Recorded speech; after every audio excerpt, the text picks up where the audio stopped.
বেগুন আর টমেটো দিয়ে তেল একবারেই হয়ে যাবে। একবারে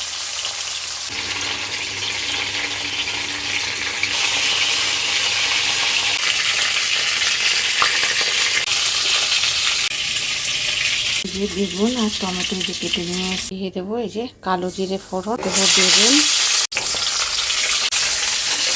এবার দেবো লবণ। এবার একটু মিক্স করে বেগুন ভাজা হয়ে গেছে, এবার একটু নেড়ে করে দিয়ে দেবো মশলা, দিয়ে দেবো হলুদ, জিরে গুঁড়ো, লঙ্কা গুঁড়ো। এখন যেহেতু আগে একবার দিয়েছি তো এখন কম দেবো।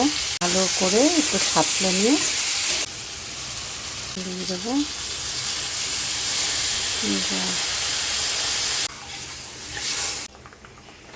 এখন দিয়ে দেবো মাছ মাথা।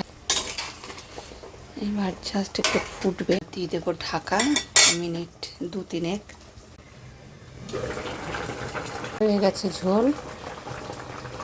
এবার একটু ধনেপাতা দিয়ে দেবো, তবেই